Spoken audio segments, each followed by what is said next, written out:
Hi, guys, and welcome back to another episode of The Kevin Moore Show. Now, on today's show, I'm about to be joined by my guest, Jen Ward. Now, Jen is a unique, very gifted healer. She is the author of over 17 books and an innovator of healing modality for self-empowerment. Now, she offers a simple but dynamic protocol to assist individuals in cleaning up all their energy imbalances. Now, her passion is to empower all the world by encouraging individuals in their own miraculous healing adventure. Now, her main technique for healing is one created along with her guides called the SFT Spiritual Freedom Technique. So, to discuss this technique along with her sessions and life work, Jen Ward, thank you for joining me. Thank you for having me. It's a pleasure. I am so glad, Jen, that you and your people reached out to me, right? Because I was like, I get a few emails now and then, and I saw this email from yourself, and I was like, who is Jen Ward? And I was like, okay, let me just have a quick check of a video. And I remember watching the video with you and Pamela Aran, and I was like, oh my God, this is powerful stuff. I don't know why. I've not even seen half that you do. Then later on, after getting to know you, you gave us a session which was so helpful. So helpful. Good. And we're going to go into why it's helpful. But I just want to go into your story a bit here. Now, this is probably going to be two parts. This first part, we're going to talk about your work and who you are and where you've been. And then I think we're going to go more into the business part on the second part, because your work is not just for the personal, it's also moving towards helping businesses, right? Yeah. Yeah. Yeah. So, first of all, Jen, how many years would you say you've been doing your work for? Um, ooh, Concentrated for the at least for the last 12 years. Maybe. What were you doing before those 12 years then?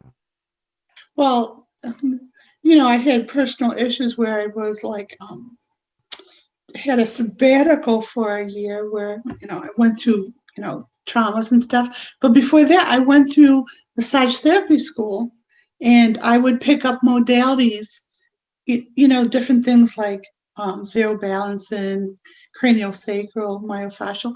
People would go away and they would spend thousands of dollars on these trainings, and I would pick them up like nothing.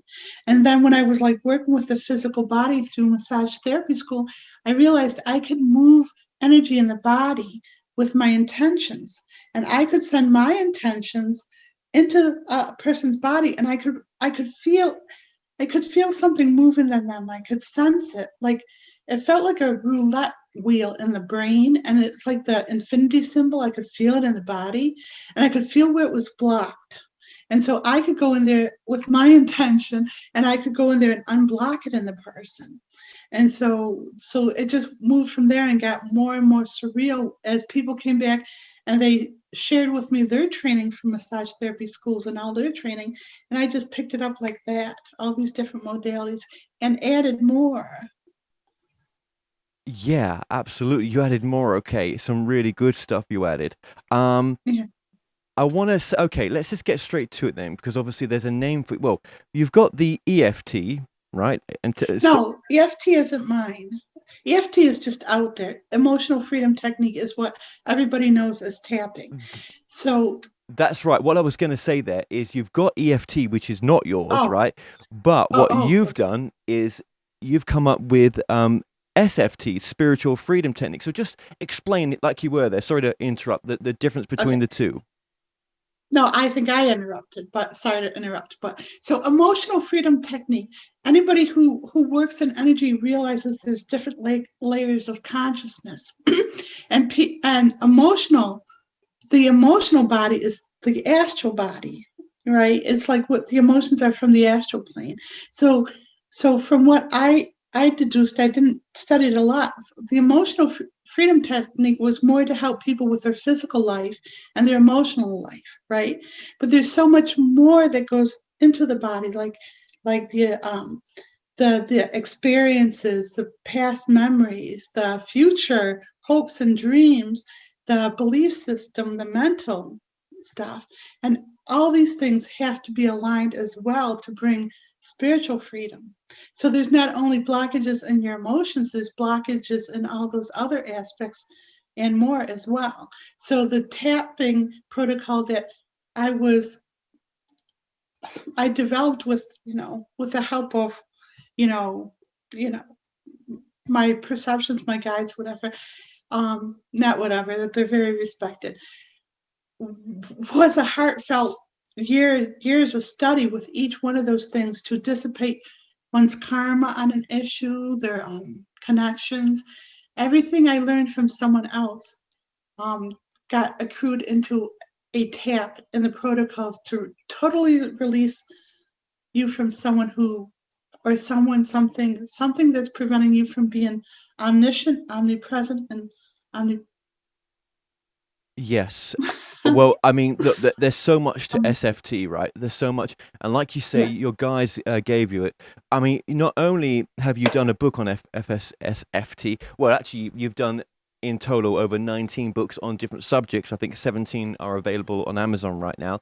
Now, if you want to Yeah. see Jen's books, just go to the description below in this video, and you'll see I've left a link to all of Jen's books in the description as well. So back to SFT. You do daily SFT posts on social media. So every day Mm-hmm. there's a new release that you do, and basically I'm just showing a bit of video now from one of your YouTube videos where you're just getting someone to, well, basically it's a tapping technique, isn't it? It's 4 taps on the head, Mm-hmm. then it goes to the heart Three. with 3 taps, and then with myself I think you got me to do one to my stomach as well. And yeah, Yeah. Would it normally just be the head, then the heart, then the stomach, or is it just head and heart, or? head and chest, just to make it easy. Because basically, yeah, because I'm actually helping on this end with everyone who does the SFT taps. So it doesn't need to be complicated, because then it becomes a mental exercise, and that works against it. It's from the heart. It opens the heart. It shuts down the ego, bypasses the ego. Right. So the taps are kind of like pulling out stagnant energy in a sense. Oh yeah, oh yeah. So so what it does is the ego the ego is happy to be having all this drama and experiences. The ego doesn't even care to be transcended, because it's below the level of transcendence. So it's happy with you being miserable. So what this does is it takes away the controls from the ego and gives it more to it, it it reconnects you to your higher self that wants the best for you, the optimal for you. And so it cuts out needing permission from the ego to do anything, because the ego is not going to give you permission to transcend. Now, I've got to say that from my experience of you giving me one of these sessions, right? Yeah, I yeah. found it in the midst of my kind of one of my most painful days, and there's been a lot of painful days recently. I'm not going to lie, right? But I was Yeah. able just to find peace, and I was able to yeah, just realized that everything was okay. I can't really explain it. It was like some energy sort of left me that I was Mhm. holding on to, right? But obviously, Yeah. I know what your thing about this is, that you can do this yourself. I'll help you without hanging on to your feet to do it. I'll be there in the first session to be there to do it if you need me, right? But you can do this on your own, is my point. This is what this gift that you give us is, that we can use this on our own. Right. That's a whole upgrade in humanity. I mean, that's the whole point, is that you don't have to defer to outer shticks, outer people, anyone. It, Nobody. You don't need me. You just need to know how to do these tasks and tap into yourself. It's so profound. You can do it. If you had this tapping protocol, you get a sense of how to create your own tabs after a while, but you have a worksheet like a Mad Lib to do them for a while. And once you get it, your higher self can speak to you and say, well, you need to relax, release this. And you start talking to yourself and giving yourself instructions on what to release and what to tap out. Yeah, it's connecting to that higher self. I find is probably the most Yep. powerful place anyone can be, right? Because that's the one that's that part of you, that greater part. If you want to call it the soul, that's fine, you know. But it's the part of you that is forever, has been forever, will be forever, right? Beyond this Mm-hmm. body, right? So Absolutely. tapping could be for relationship issues, for monetary Yes. issues. It could be for the humanity, releases of, for me, releases of, oh gosh, what was some of mine at the time? It was, um, Insomnia. yeah, So, but there was, yeah, well, it's good for that, but there was, taps of releases of, thinking that you're always going to be poor. I'm not using the right word there. oh, yeah. What's the word for that? Core beliefs, primal. Well, the thing is about like the taps that I created is I'm able to tap into the core issues, like primal issues. Um, and so, um, so people would always think, well, you would want to be rich, you know. So you think it's so blatant, it's so surface. Of course, you want to be rich, but if core issues, there's been so much programming and conditioning that only the rich go. A rich man can't go through the eye of the needle, or it's more it's more spiritual to be poor and destitute. That's all been programming and stuff. It's not necessary. Rich people can be spiritual as well. So those are core issues, and we don't even realize that we're processing it that way. So if you can tap into those primal issues, same thing with food issues or beliefs about growing old or about food, diet, weight, illness, relationships. Relationships and all that. You know, when I was doing this with you, I was Mhm. finding it difficult to remember the words at the time. And I know that was, you have this with other clients where it's their kind of, it's some part of them, the ego, or it's some, I guess it's the ego that's sort of, not wanting to accept that it can be healed, or, there is a way Right, forward to have these things, or is not even wanting to accept there's a blockage there. right. Because the mind and the ego are at the same kind of level. So if you access your mind, you're also given access. It's like having a roommate that you don't want, but he's always there. So if you're trying to work with the mind, you're also working with the ego. And we work from a higher vantage point where the ego can't go. And that's why, and it's such an intangible place that it's hard to pull it down. And so these taps allow anyone, the layman, to just go in and tap into this higher self without even understanding how profound it is, what they're doing in that moment. If they can just trust the process and just do it, because the resistance from the ego will be there, like, oh, this is nothing. Oh, these don't work. Oh, I'm not going to do this. Oh, I want to change these. You couldn't even get out the words, remember?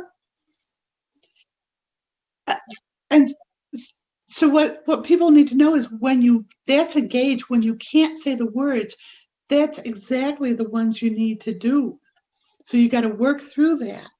And I think what I was trying to say earlier on, and I couldn't get the words out, it was like, maybe in my past life, I've taken vows of poverty, vows of Yes. almost chastity. Do you know, in a sense, if I've joined the church Yeah. many times, right? Vows, all sorts of bloody vows that did me no good. And you kind of tapped into that when I was doing the session with you. And I know that to be true, because I just know that you couldn't tell me anything else, or nor can anyone else, that I know that in past lives, I've been in the church system a lot. I just know. Yeah. I can't explain why I know. Could never do that. I just know. Because Well, you yeah. can't explain a memory of when you were a kid, but you know what you did, what you played with when you were a kid. You know because it's a memory of yours on some level. What's interesting about the vows, and I like people to know, is there's so many people out there who aren't attracting a mate, who think there's something wrong with them. They're not pretty enough, they're not smart enough, they're not tall enough, rich enough. No, it's none of that. You set it up. You set it up on some level and said, no, push that away from me. And so everything you're not being punished. You're not unworthy. You're not ugly. None of that. You did it. You did it as a self protection or a self belief that needs to be released. I want to speak about more about that in just a second as well. Yes. When we do, there's so much to your work, right? When we do the sessions, or when you do the sessions, should I say, with other people, not just with myself, you Mhm. do tend to go into past lives. You'll pick up on I think you call it some sort of picture playback where there's scratches on the pictures, and those scratches represent the Yeah. issues of those particular past lives that are coming through, because they're the ones that you need to do Yes. the tapping for. Yeah. I call it the word engram. So we remove past engrams of being tortured, being raped, being, in lack, whatever. You can remove anything. You're an omniscient being. You're an omnipotent being. So all you need to do is release anything that's telling you that you're not. No big deal. Yeah, it's that easy. Do you pick up on not past lives, but I guess past relatives in a sense, if they want to come through and give a message, or is that something that doesn't normally happen in a session? Oh, no, no, no. Lots of times, this is really interesting. Lots of times, someone from the other side actually connects me with the person, the client. So they'll do it on that level. It's really interesting. Sometimes a pet will. Some people will come through and they'll want help with their pet, but the pet is trying to get them to do the session. So yeah, people who've crossed come push their person who's alive to do a session with me all the time. There are remote sessions that you do. You do remote sessions. You do Yeah. pet animal energy sessions. You did do, oh, yeah, maybe one day going back to doing hands on, right? But that's Hands on obviously is hands on is like incredible. I mean, I've had someone fly across the world to have their daughter do a session with me, one session, and it's like really expensive. So I don't do it locally because who can afford it and everything. But yeah, it's fulfilling to do. I bet it's, but obviously hands-on's not the way that you're doing it right now. It's more private sessions remotely and stuff, which I've experienced, and I can say, I mean, you didn't have to give me that session, and you weren't giving it to Right. me Oh no. to just say, hey, this is what I can do. You gave it to me because I really needed it at the time, and I really appreciate that, right? And sometimes when you're having these sessions with Jen, you may take on the feeling of the other person. So, for example, I wanted to cry a lot in those sessions, right? Not me personally, but my inner higher self did for me, right? And I wasn't crying enough. Now I don't cry, right? I think it's a good thing to cry. I'm not saying there's nothing bad about crying, right? But I've kind of held it in what I've been going through, right? But Mm-hmm. you took on that pain for me in that session. Yeah. So you were the one that was crying for me, and it was almost like you were releasing what I couldn't release, and that was damn powerful. I just want to say that. Well, you deserve it, and the perceptions that I pick up on you, like I explained this, is love is the conduit. If there wasn't the conductivity of the love, then I wouldn't pick up on anything. That's how you know if someone is picking up on you, that they have this love connection or whatever. So yeah. Oh, can I just say about the hands-on sessions is that anything for the most part that can be released on a physical massage can be released in a long distance session as well. Did you notice any physical releases? I don't even know if we focused there in you or We not. didn't focus on that probably. I did go. There was a blip. I did go back to smoking a bit, but then I got off. So I know that in any work you do with anyone, right? You have still got to take responsibility for that work. You've still got to walk your path. Yeah. No, no, you can't. No one else can fix you. Do you know what I mean? You've still got to Well, do the work yourself. actually, that's true, except that I think part of that is part of programming people to stay enslaved. Like it's a very subtle way of saying you're not able to, you're not worthy. There's stuff I can take from you, even if you don't think that you're able to, and I can it's almost like when I need to work on my computer, my friend will will take over control of my computer and he will change things. It's kind of like that energetically. I can do that energetically for you, but what needs to happen in you is you just need to stay open to it. So if someone is arguing with me in energy, I won't be able to do that from them because I don't want it.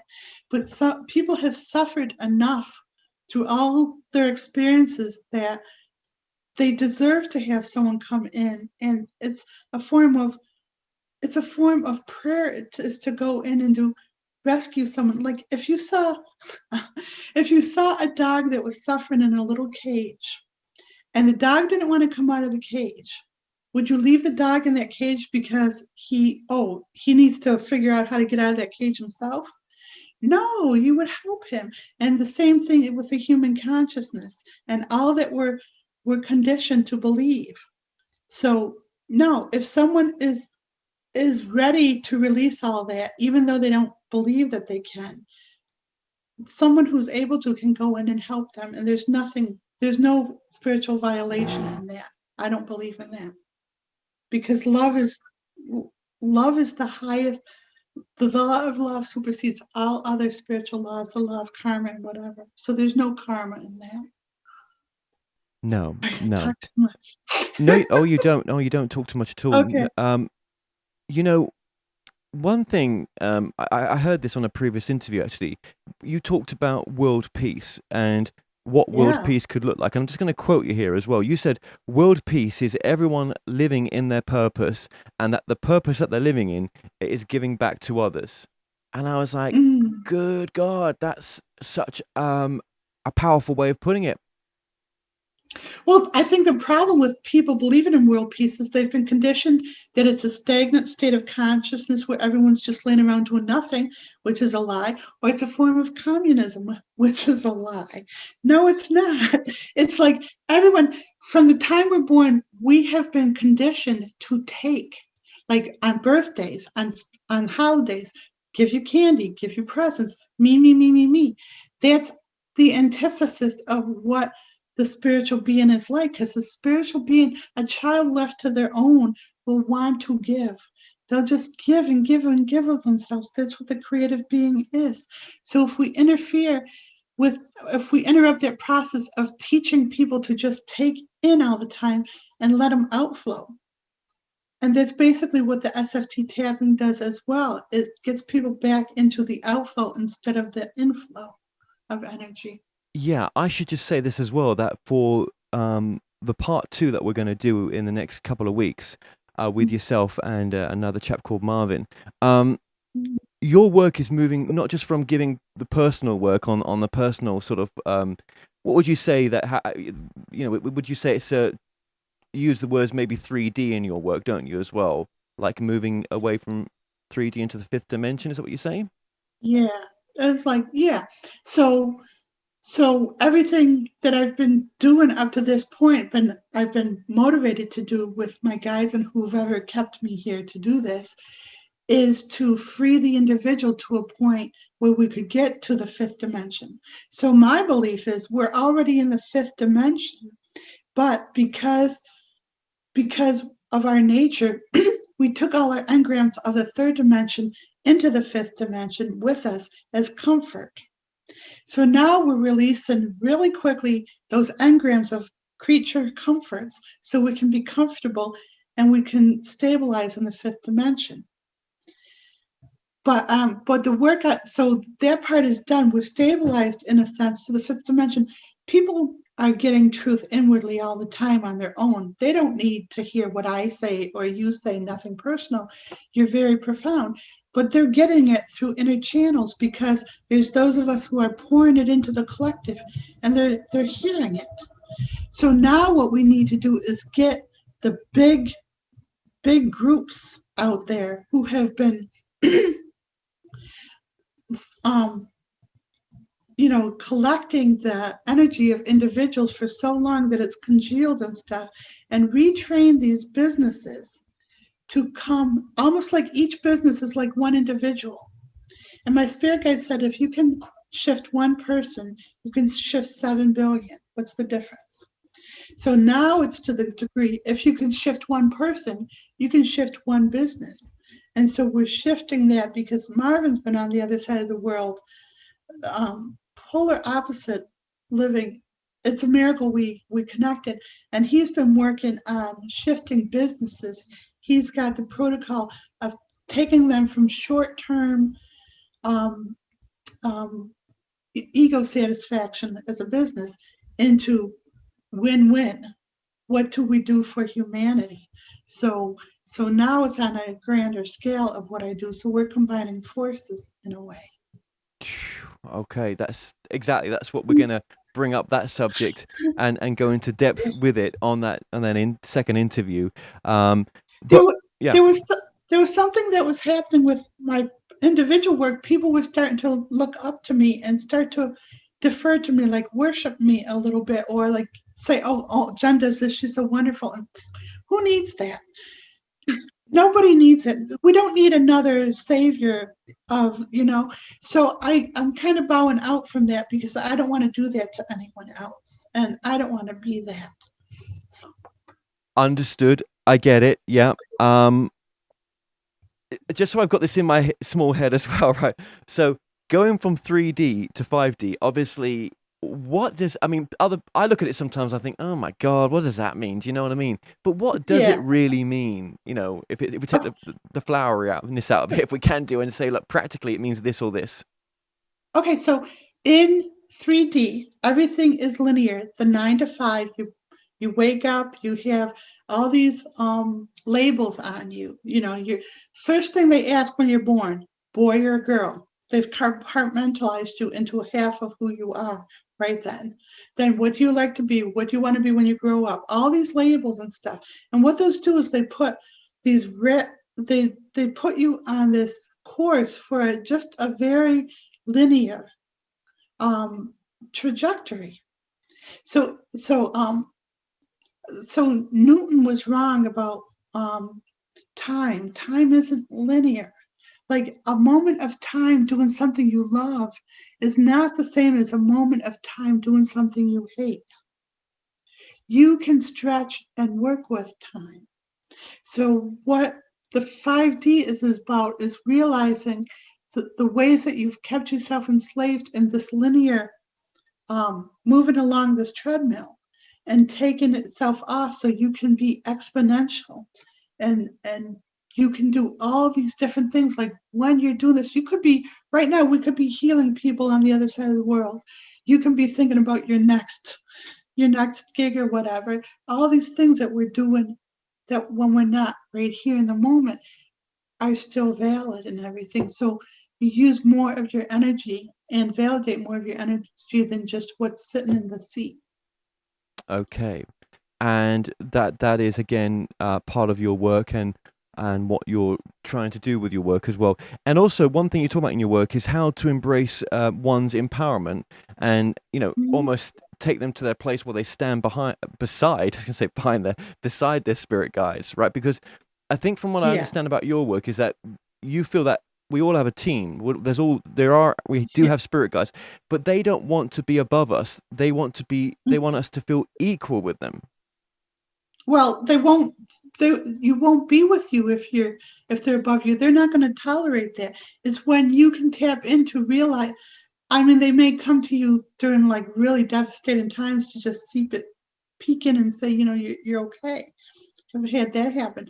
But as far as an everyday, you have to be the spirit guide that you think they're not going to let you sit and grovel at their feet. That's not what they're about. It's like, no, you get off your butt and you be the empowerment to others.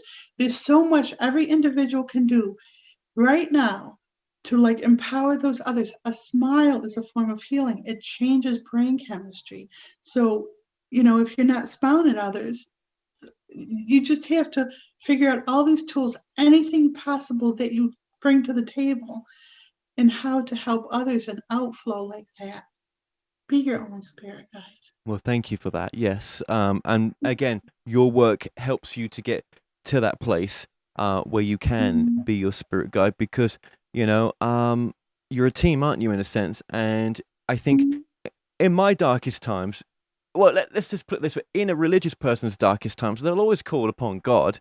Maybe I've done it in the past, but we never think about calling on to our spirit team. Do you know what I mean? But it's okay What's to the call. difference? Yeah. Well, that's a good What's the question. difference? What is the difference? And what did Jesus say? Jesus said to go within. Any one of the ones Buddha said to go within, sit with the self. Anyone who knows, it's not like each religious sect has a different set of truths. It's how they've been interpreted. Truth is truth, and how each person has like identified with the head figure is just the semantics is how it's fell down. But they'll all tell you to go within. That it's you're the empowerment within. Right? Am I wrong? Right, absolutely. No, you're correct. Yeah, absolutely. And your work also talks about, when you tap, you're tapping into joy as well. You get into the happier part of Mm-hmm. yourself. That's important. And also, well, you say this as well, that by getting into the work that you do, the SFT, that you're actually upgrading your spiritual search as well. Well, there really is no search. The search is the illusion. It's busy work to keep you from realizing that you just are. It's what everyone says.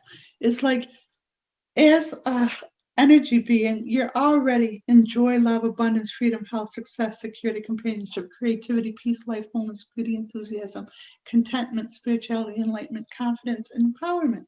You're all those things already. And so the mind and the ego, the mind will be influenced by the ego and tell you that you're not. So what you can do is use the SFT and taps, and whatever the ego tells you that you're not, put it into the little worksheets that I've created. Tap it out and see if you don't feel better. Yes, and the worksheets are available. Your website is? Genuine Healing with a J. Right, yes. So we'll link that up in the description below as well. Oh gosh, where do we go from here? I think as well, I just want to go back a little bit in time, if that's okay, because I think you've got an interesting story as well. Now, your childhood wasn't the easiest, was it? Let's be honest. No. Well, to be fair, I don't know of anybody's childhood who is easy. Even someone who's been like coddled, that's not easy to them. So I'm not special in that. But yeah, it's been. Let's just say that the forces, I think, have tried to take me out a few times physically, so I don't do the work that I'm doing. So yes. What? Yeah, yeah. What do you think? The traumatic. I mean, I'm saying these words. I know you don't feel that way about it right now, but let's just be honest, right? Your mother, she didn't want you, right? From what Wow. Yeah. you understand. How did you? I mean, how? Who told you that? In a sense, that you went through It's some. not that I need. Yeah. Sorry. I'm sorry. It's not that I needed to be told. It wasn't until I was an adult, well into my 20s, that I looked at a little girl on TV and I realized that parents like their children. That wasn't a truth for me. So yeah. So it's not like someone had to tell me. It was just my reality. There was a lot of abuse. There was a lot of dysfunction. There was a lot of humiliation. There was a lot of trauma. There was a lot of close calls. So yeah. Okay. Yeah. Did you get to have some peace with mum before she passed on, or I'm presuming, or? It's interesting because um when I moved away because of everything that happened, and I was pushed away. So the families seemed to push me away.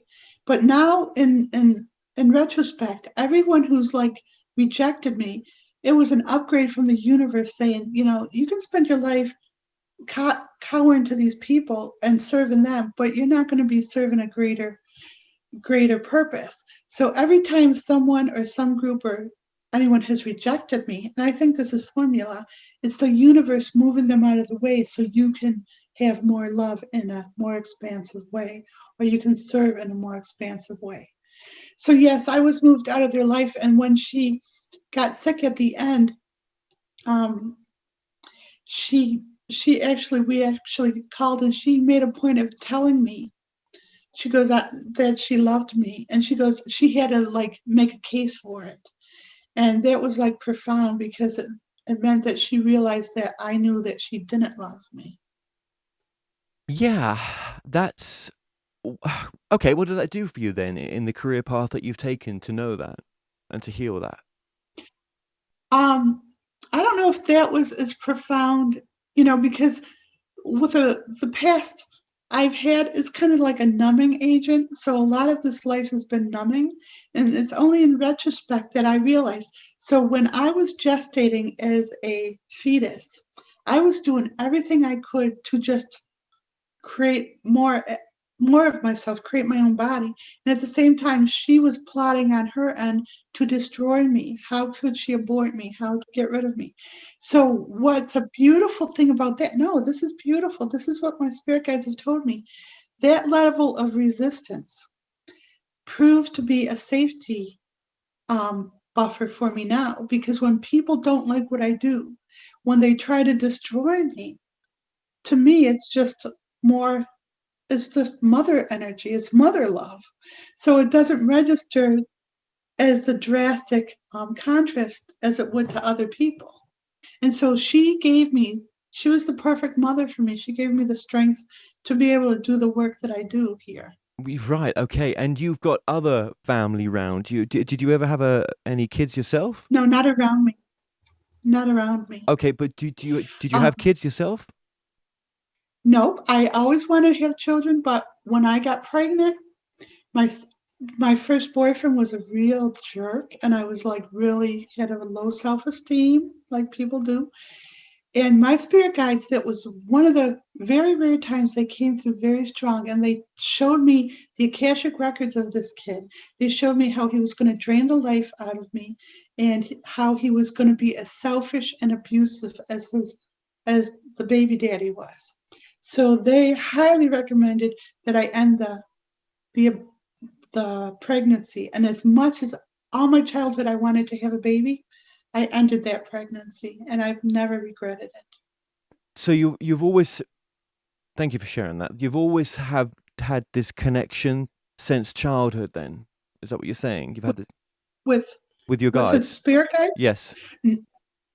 I didn't realize how day to day it was, because it's just they came through like when there was like abusive.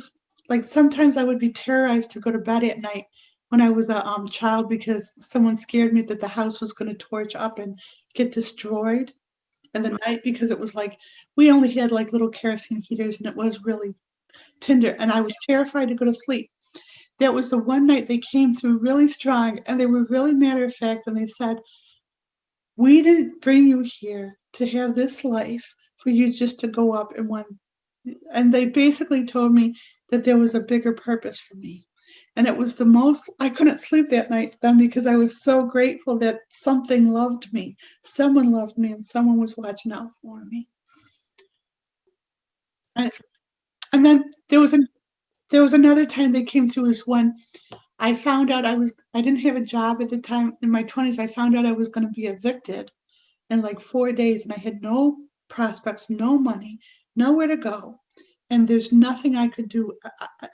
I was just, when that happens, like when you don't know what to do, they calmed me down, and they said, okay, you can't do anything in this moment. There's nothing to do, so don't even try. And I just went back to bed, and I just relaxed. They go, just tolerate this moment. In this moment, you have enough to eat, you have enough to drink, you have a shelter, you're not being kicked out, no one's abusing you, no one's being mean to you. Tolerate this moment. And when you need, get to the next moment. And when you need to act, you will know what to do when that moment comes. And until then, just get through this moment. And it was the most profound way to get me through. And what was the process after that? So you just So, so the person who evicted me, which was a family member, I actually ended up taking because they evicted me because they were going to move in with their girlfriend. So their girlfriend was leaving their situation. So we just basically switched. So I just went and I moved into this strange apartment in this strange part of town where I knew nobody. And it wasn't ideal, but I was going to survive and I was going to be able to get through. So, Well, thank you for sharing that. That's so important. Anyone can apply that. I always talk about that in this time, this show. That, well, even in my experience, I don't always apply it when I'm going through the crap, but I know it's always there if I want to remind myself of it, to go through that stage of like, no matter what you are projecting about the future or the past, right? In this present moment, it's okay. But and I do a lot, go to the past, happy memories, thinking back on things that were, or I'm in the future. Oh God, what's it going to be? What have I achieved? What am I equal to other people? Do you know what I mean? All these crazy, shitty thoughts, right? But actually, like you say, in the present moment, right now, it's absolutely perfect. Everything's okay. there is nothing but the moment. That is a lie. That's a form of slavery. And if you think about how much time you spend in the past, how much time you spend projecting into the future, you're wasting your energy. You're wasting your wad of empowerment in those two ways. Just pull it. And that's what the taps do. They pull you into the moment. The taps are for the past and the future. We say for each tap, in all moments. So it's taken all these peripheral experiences and collecting all the energy that you're wasting away into the present. And that's what mastership is. Right, yes. Would you say you would recommend that people, can just join your Facebook page and actually do these taps? Well, not if not every day, but when they feel that they want to, but every day would be helpful, if that's what they feel they need. The problem is the algorithms of Facebook don't allow people to tons of like 5 years ago 40,000 people could get my taps. Now they're not going out to 30 people, and everyone complains like, Jen, I can't get your taps. They think I disappeared. So there's a problems with that kind of. So that's why you would recommend your website, because there's a feed on there which will link that feed. We'll just say taps equals this feed, and we'll put the link in the description below, because I know you've got a certain part of your website for that as well. But my point is, if people were using the freebie stuff that you put out there, it would be very helpful for them. I know it would be, because I've done it for myself. Yeah. It's good. So the thing is like, for lots of people, like a private session with me is really good because I can like really hone you into like, I don't think you would have done the taps. I don't think you would have got the whole picture without that session with me. And that one session, I can give you like 100 sessions in that one session by giving you the core issues that you need to work on and that you can apply to the homework, to the taps. And so I'm connected with you. And in my sessions, it's kind of like a link up. Do you know about like Reiki, a hook up, a link up? Like, so I don't hold back and like dangle the carrot. Like I've had businessmen, I've had teachers in massage school say, don't give everybody everything you have because then they won't need you. And all the time the spirit guys are saying, don't listen. Pour everything you are into humanity, into the collective. Will always give you more. And don't worry about holding on to it because that's the lie. That's Yeah. I so agree with you. Let me just say that. okay. Okay. Just going back to childhood as well, and there's a reason for going back, right? That there are, I guess, with the experience that you have, and you've met many people, in your sessions as well that you've give help to. There are some people that have children where I guess they do love that child a bit more than the rest, or or a child grows up and he's like, I don't so much connect with my dad, but with my mom, I feel so much closer. It's almost like, why is that love missing in something? I mean, most mothers won't speak about it, will they? It's a bit of a taboo that they don't love that child like they should do. But they birthed the child, but they don't. Right. And sometimes I guess it's a bit of a taboo in families that I don't feel that close with my either mum or dad, or one or the other I'm talking about. What is that telling us? What is that in part of your work? Have you discovered, or you think you know what the reason for that is? Oh, I see it. I see it all the time.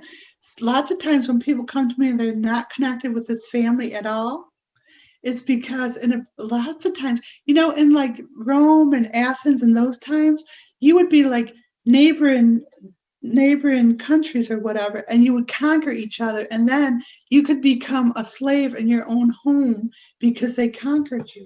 So lots of times these people who are in a family where everyone seems to hate them and not get them, past life will come up where they were the servant to this and enslaved to these people. So it's a form of, you're born to your enemies a lots of times, because how are you going to learn to love? You can't learn how to love by just being in love all the time. You have to have the contrast. So the universe brings you into connection with the people that hate you the most, which happened to me this lifetime. They hate me. And it's like, I can't figure it out, and I don't need to. We don't have the same vibratory rate. They don't There's someone that loves you. really. Yeah. So you were just saying that, yeah. So yeah, okay. So it's it's that person that's teaching you something is the person that's sometimes the closest to you. Sometimes. No. No. Okay. Oh, you mean physically closest to you? Yeah, it can be. Yeah. So, what's really interesting is in the work I do, lots of people think it's hard to die. Most people don't have a hard time dying because they have a hard time with the process of dying, like how they're going to go out, are they going to suffocate, whatever. But being dead, they don't have a problem with it. It's more and more terrifying and more traumatic to be born than it is to die, because you're losing freedom when you come into the physical.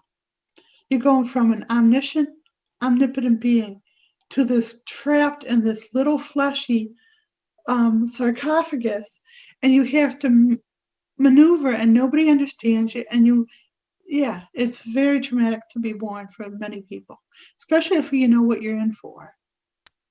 Yeah. So in the case that if we feel that way that we do towards family or whoever it may be, there might be a bigger reason behind that. That actually, you know what, there's there's something else going on which you have to release if you want it to feel better about it, maybe. Or And the thing is, there's such a truth to what the tapping does, is because I'll take the most horrendous statements that you would never utter.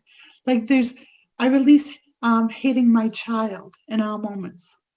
And it's like, no, they won't say it. Well, why? You don't want to release hating your child? You want to hang on to hating your child? So the logic doesn't work. So if you release hate in the child, and then you feel, when you're releasing, you feel this, tightened energy, and then it's just gone. It's like, wow, that was a relief. And it's saying those things that would you harbor is like this dirty little secret. There's no reason to. Anything that you experience or feel is valid. And so just address it. And there's lots of experiences where we've been partaked. We've we we've taken part in genocide. And so what you can do is take the most horrific tap. We release killing babies in all moments. We release killing innocents in all moments. We release partaken in genocide in all moments. And those that have such a harsh vibration that those can free you most, instead of saying, oh, I release being a bad girl or whatever. Those vibration of those words, that's the only time to use those negative, those harsh vibratory words, is when you're tapping them out. Otherwise, you're just feeding the collective with them. So instead of commiserating and saying, oh, this world is such a miserable place, right? That's just feeding that into the collective. It's just commiserating. It doesn't do any good. How about saying, we release making this world a miserable place in all moments. We release agreeing to this being a miserable place in all moments. Does that make sense? yes, it does. Yeah, absolutely.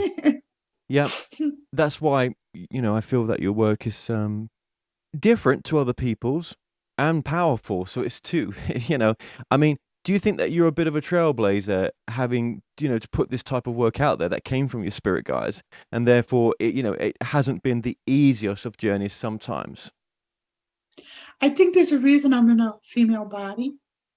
I think the imbalance in the difference between the third dimension and the fifth dimension, one of the differences is the third dimension is driven by male energy.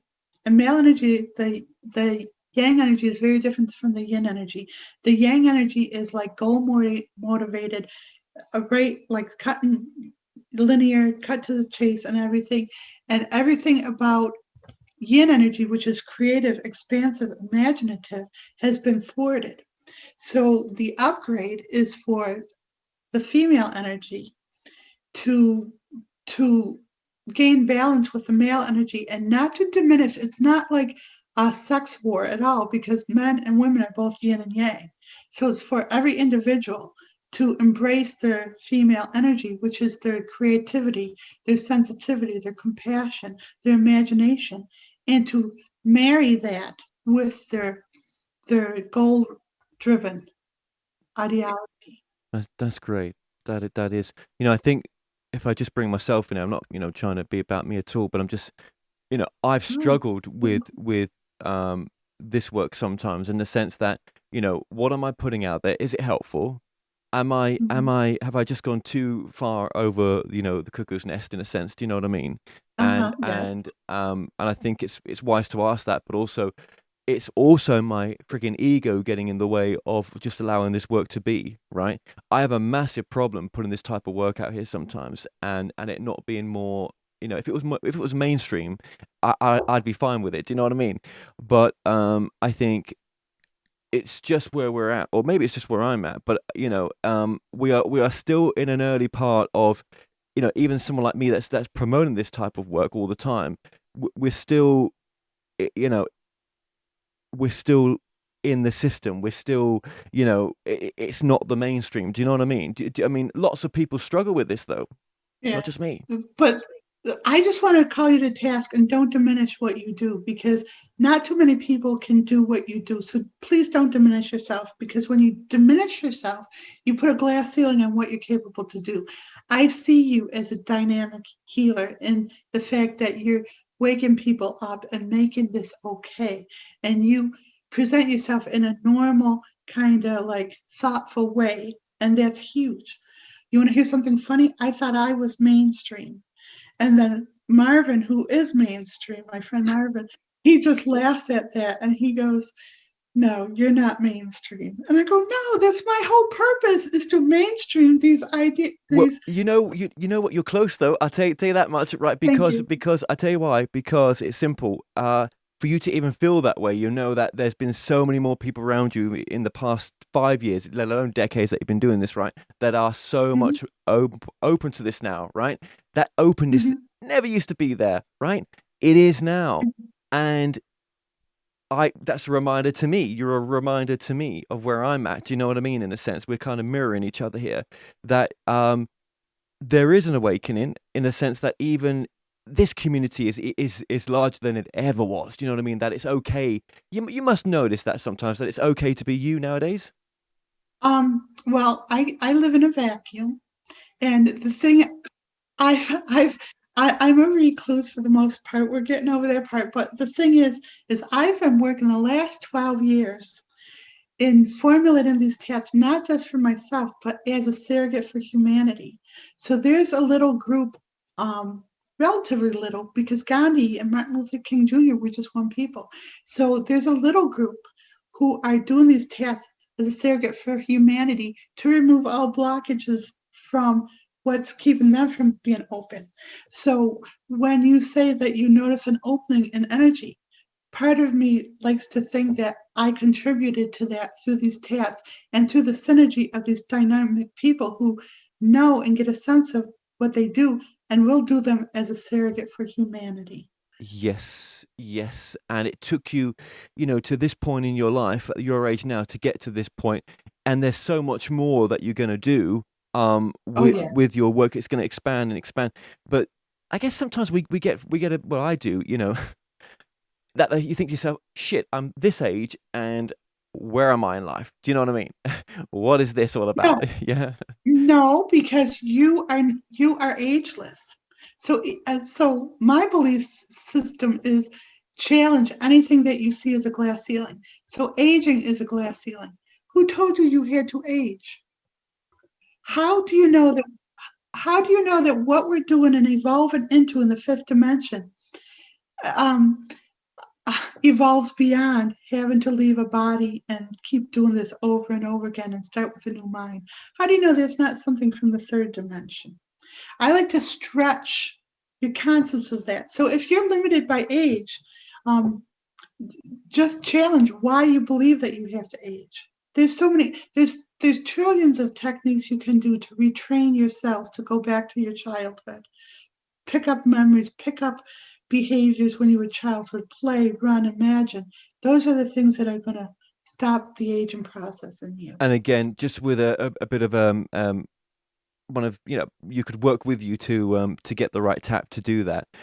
Yeah, I mean, look, Oh, I, yeah. I know I'm going to get older. I know, 20 years from now, I'm going to look very different. I'm okay with that. Or maybe that's me accepting to say that I create that reality. I want that reality by even saying Okay, it. but I'm not going to agree with you. So if I see a limitation in you, uh, it would be it would be wrong for me to agree with that because I don't agree with you.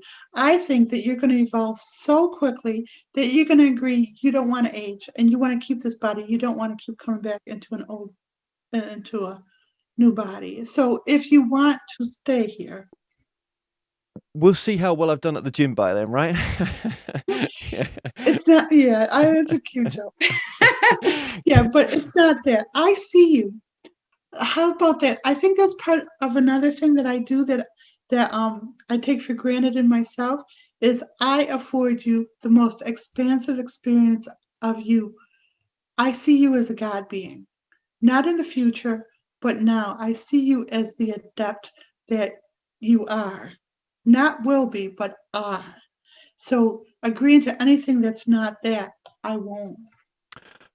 Well, thank you. Okay, and that's food for thought that I'm going to think about after this interview. Most definitely, most definitely.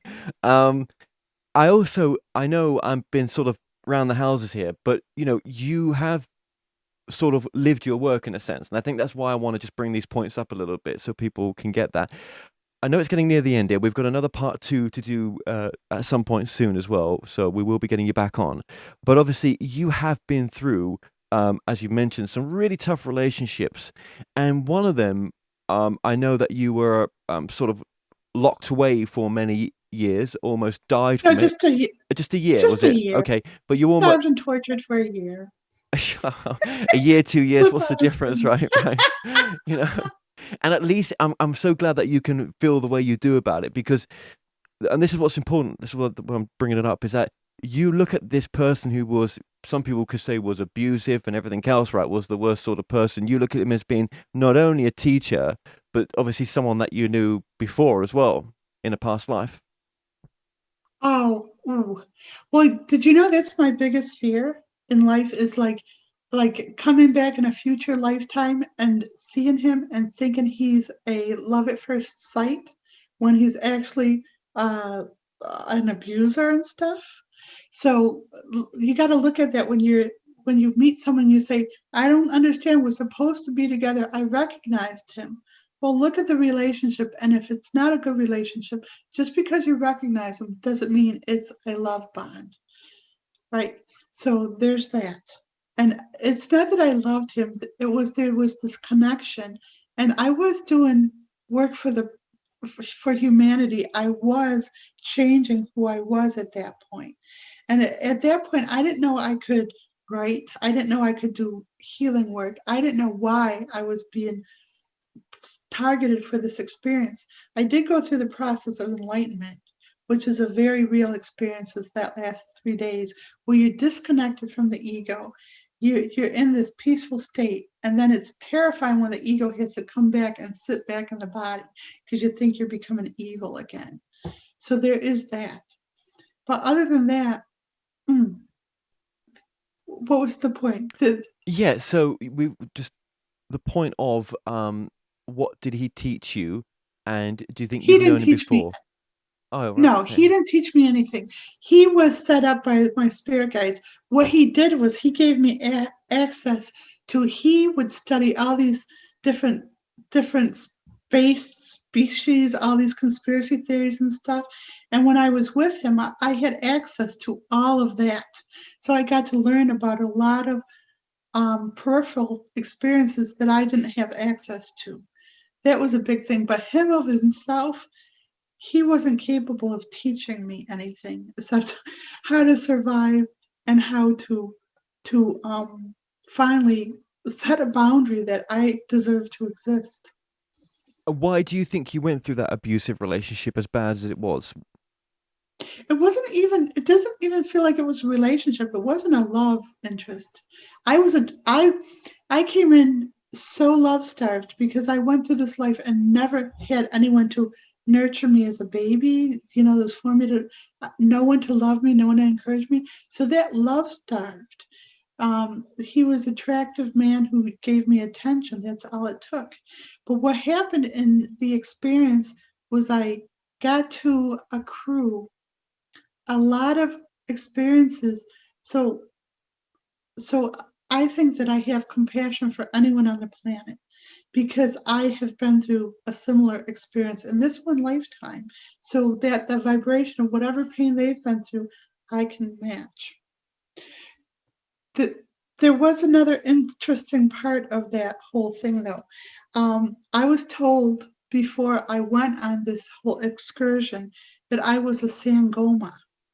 Did you read that? African shaman? Is that what it is? Yeah, a African shaman who channels her ancestors and uses sound.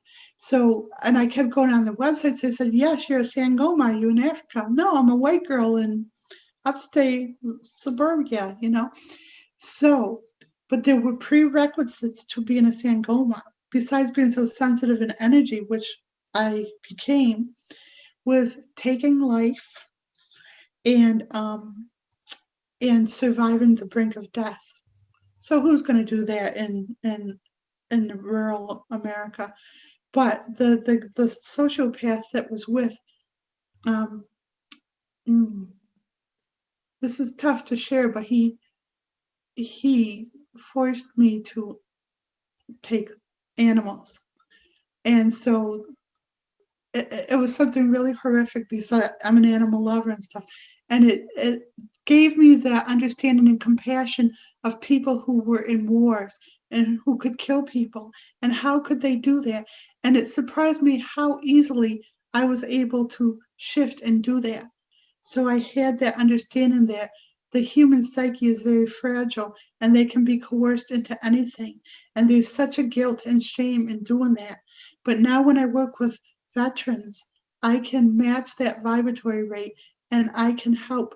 It's almost like my vibratory rate is a sponge. I sop up their pain with the understanding and compassion and then pull it out with that. Otherwise, I would be too judgmental or whatever. That was the one thing. The other thing was I almost died. I almost starved to death. I came back like I thought I was a retarded boy when I came back from that experience. The other prerequisite for being a Sangoma was to survive the brink of death. And so by going away for that year, I had fulfilled those prerequisites of being a Sangoma. So because of that year away, I have no problem in owning, yes, I'm a Sangoma, whatever that means. And people say, who the hell are you to say you're a Sangoma? Well, I had this thing happen and I earned it, I think. So there's Interesting. that. And just going on from your story, because we're almost at the end of this particular interview, with that, in your work and with what you've gone through, men, need as much healing or sometimes Mm. are as broken because they're not into the, they're not bringing some of that female energy in. Is that kind of right? Yes, of course. They're as desperate for the female energy as people in female bodies. And you could have women who are like barracudas in their male energy. That's a problem with relationships now. Is men and women are both, as if they're successful, they're both in male energy, and someone's got to be in the female energy in the relationship, or there has to be a balance and stuff. But yes, men need it. to be balanced as well. And you can help them with that as well, because even the tapping can help to bring that balance back in. One thing you mentioned as well, that obviously, you hope you don't meet this person in another lifetime and fall in love. But how can we validate sometimes that when we're head over heels with someone, that they're not our greatest teacher in disguise? It's going to be a very painful experience in the end. Um, how do you know that? What could we know? It's easy. You don't have to know. All you have to do is run their name through the SFT protocol. And if they are, and some people might not want to do that, but if that fiery love is karma and you're going to be like taken for granted or whatever, you're going to be energetically raped worse, then you can do the, because lots of times when you're attracted to someone, you're basically seeing your own energy that they took lifetimes ago. You're seeing your own energy and seeing how wonderful and how it feels so familiar. Well, because they have your energy and you want it back. So when you do the energetic cleanse, you take that energy back, because that's what a shaman does. A shaman can move energy.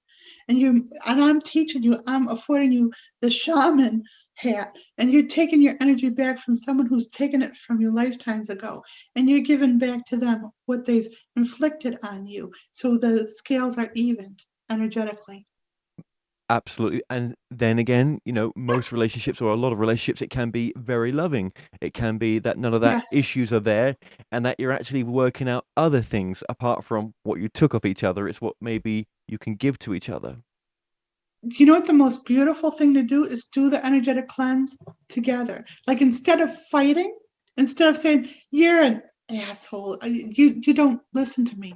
So what you do is instead of saying, calling them names, say, honey, would you do me a favor? Would you run this through the energetic cleanse? Would you say, refusing to listen or all blockages to listening to me? Can you run that phrase through the energetic cleanse?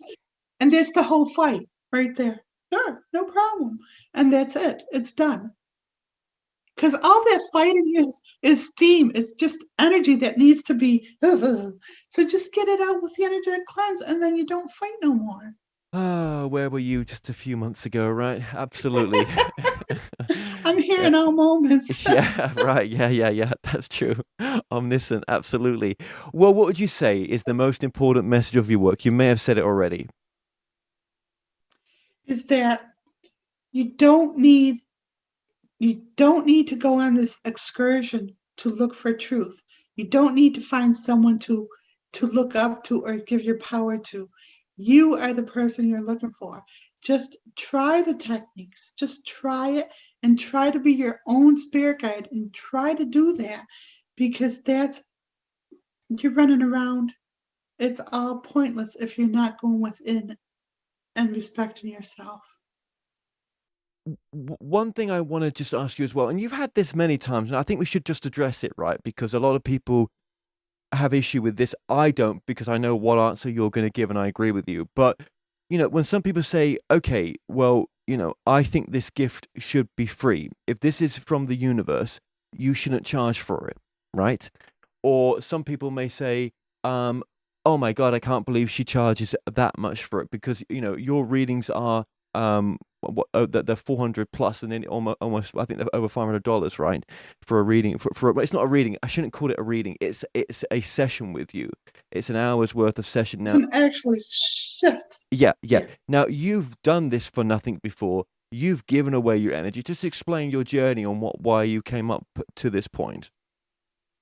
Because, well, I used to give it away all the time. I used to do sessions, and every time I did a session where I wasn't getting my worth made, I would be crippled. I would almost literally die a few times if I wasn't given an exchange of energy.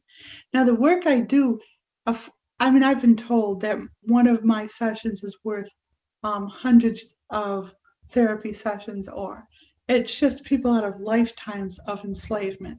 So it's priceless.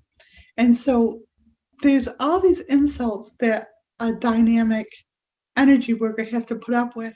And one of the things a person, and this is formula, people will say, yeah, I can't afford a session with you because I just spent thousands of dollars on all these other practitioners and I don't have anything for you. So if I agreed to that, I would be diminishing myself. And it's like, I'm the one who's actually going to do the work, and I'm not going to lie to you. I'm not going to BS you. And I'm literally actually giving you all of myself. I actually link up all my experiences, um, all my, what is it, my plethora of awareness or whatever, and I pour it into you one session. And if you want more because you can afford it, that's great. But one session should be enough, because the SFT protocols, one of them used to be a session when I was starting out. I would just lead someone through the protocol. Now I just give it out. So when I give you one session, I'm actually giving you as many sessions as I can pull these core beliefs out of you to like do on your own as well. Does that make sense? And it's a lie that it's a lie that I don't deserve it, and it's a lie that I don't need to be balanced like that. Because when a plumber comes to your house, you don't expect the plumber to say, "Oh, I didn't do anything. It's the pipes did it. I just fixed the pipes, and then the pipes removed all the blockages that ran the water out." You don't expect that from a plumber. So why do you expect it from a dynamic energy worker to say, "Oh, I did nothing. I just repaired your Wei Chi. I aligned all your bodies. I pulled out all the stagnant energy," but you're doing the healing? There's a transaction there. Yeah, where do you think that energy comes from? From someone that says this should be for free if it's a gift from God? How? And also they may say as well, well, how can someone that can't afford this may really benefit from this work, and they just can't. They're getting it. I give them the protocols. The SFT protocols is the energy work. Inwardly, I'm working with them. But a lot of people say, "Oh, I don't want to do that." They have resistance to that. But that's the case. Now, that's the case, Kevin, where they say, well, if they don't want to help themselves. Now, right? Because if they don't want to do the protocols, but then they want a free session from me, they're basically saying, "I'm not going to do this for myself. I want you to do it." And that's not fair.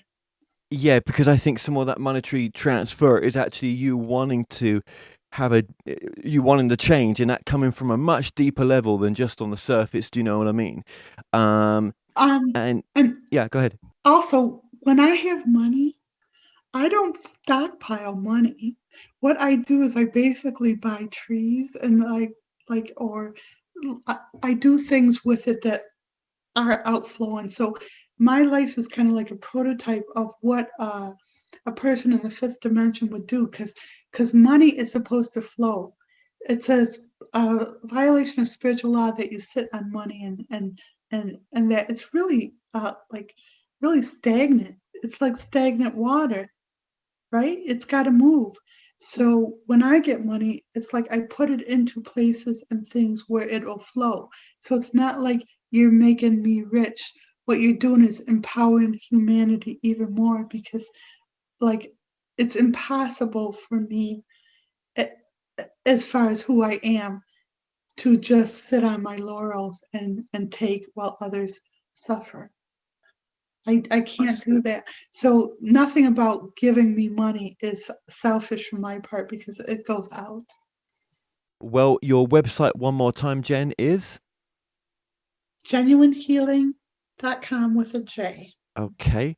Well, that's been coming up on the screen throughout this interview.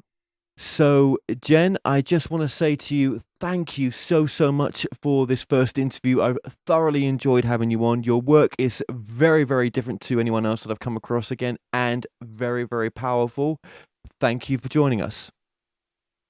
Thank you very much. Thank you.